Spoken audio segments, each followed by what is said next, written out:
Indonesia के बाली में संपन्न हो रही है G20 शिखर सम्मेलन, जिसमें भारत की धाक जमाने के बाद प्रधानमंत्री नरेंद्र मोदी लौट आए हैं। G20 शिखर सम्मेलन की अगली बैठक 2023 में दिल्ली में होगी और भारत को इस समूह अध्यक्षता मिल गई है। वहीं लेकिन 1 दिसंबर को वह आधिकारिक रूप से कार्यभार संभाल लेगा।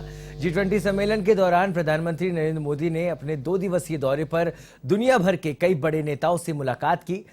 यूक्रेन और रूस के युद्ध के बीच इस सम्मेलन में मोदी ने अपनी सूझबूझ से भारत का पक्ष रखा।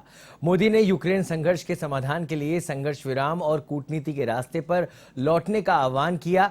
उन्होंने खुले तौर पर ऊर्जा आपूर्ति पर किसी तरह की पाबंदी का विरोध किया। वहीं सम्मेलन के दौरान प्रधानमंत्री ने विश्व के कई प्रमुख नेताओं से द्विपक्षीय वार्ता भी की। वहीं 2 दिवसीय शिखर सम्मेलन के समापन पर G20 शिखर सम्मेलन की घोषणा पत्र में नेताओं ने रूस यूक्रेन युद्ध को तत्काल खत्म करने का आह्वान करते हुए कहा कि आज का युग युद्ध का युग नहीं होना चाहिए।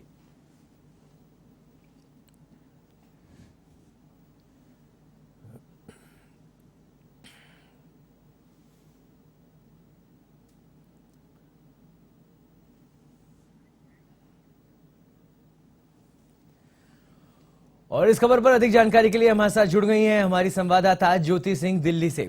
ज्योति, आज G20 का समापन हो चुका है और अब अध्यक्षता भारत के झोली में आने वाली है, तो इसको किस तरह से देख रही हैं और किस तरह का पूरा समापन रहा, क्योंकि आप लगातार जुड़ी हुई थी, और भारत का किस तरह का प्रतिनिधित्व रहा है देखने को मिला इस समापन में?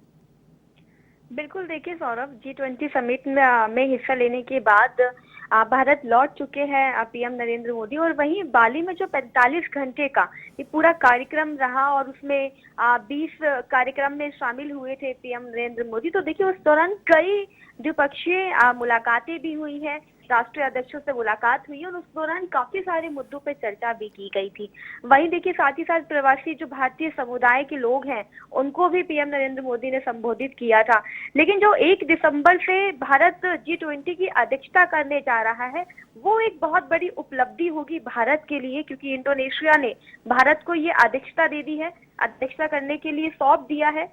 और वहीं देखिए, G20 के एजेंडे की बात करें, जो कि पीएम नरेंद्र मोदी ने खुद कहा है कि एजेंडे में महिलाओं के नेतृत्व में जो विकास को प्राथमिकता देनी होगी, वो हमारा मेन मुद्दा रहेगा, क्योंकि महिलाएं बहुत ही ज्यादा बढ़ चढ़कर हर हिस्से में अपनी भागीदारी जो है करती हुई दिखाई दे रही है। तो ऐसे में महिलाओं का ये जो महत्वपूर्ण एजेंडा होगा, ये वही होगा। और वहीं देखिए, जब मेजबानी जब भारत करने जाएगा, तो ये कई तरीकों से अगर हम देखें, कई मायनों से बहुत महत्वपूर्ण होने जा रहा है, क्योंकि इस दौरान में जब 2 दिवसीय दौरे पर दुनिया भर के कई बड़े नेता जब यहाँ पर पहुंचेंगे, और वहीं देखिए, खास तौर पे जब पीएम नरेंद्र मोदी 45 घंटे के दौरे पर वहां पहुंचे थे, तो यूक्रेन और रूस के बीच में जो युद्ध के बीच में जो कई तरह का असर पड़ा है, कई क्षेत्रों पे असर पड़ा है, उसको लेकर भी चर्चा की। और पीएम मोदी ने अपनी सूझबूझ के साथ भारत का ये पक्ष रखा और देखिए, कई तरह के मुद्दों पे चर्चा। और इसी बीच जो चीन के राष्ट्रपति है,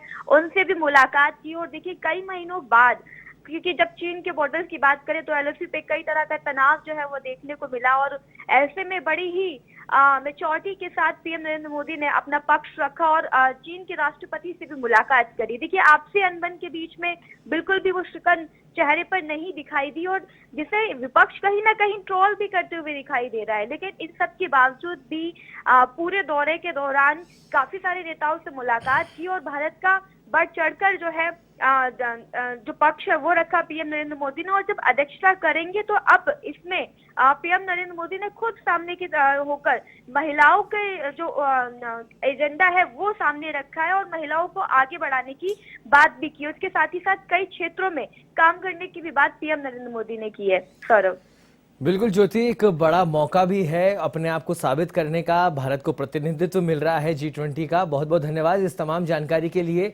G20 शिखर सम्मेलन का समापन हो चुका है। आपको बता दें, भारत ने अपना बहुत अच्छे तरीके से पीएम नरेंद्र मोदी के नेतृत्व में अपना पक्ष रखा, और खास तौर पर जब ये समापन हुआ तो सभी देशों ने एकजुट होकर एक ही बात की कि रूस और यूक्रेन के बीच में जो युद्ध है उसका विराम होना चाहिए, और साथ ही जो युद्ध है, ये जो युग है वो युद्ध का युग नहीं है, ये आगे बढ़ने का युग है। इस बात पर पुरजोर लोगों ने समर्थन किया, सभी राष्ट्रीय अध्यक्षों ने समर्थन किया और एक बहुत बढ़िया आयोजन रहा G20 शिखर सम्मेलन भारत को देखकर भी।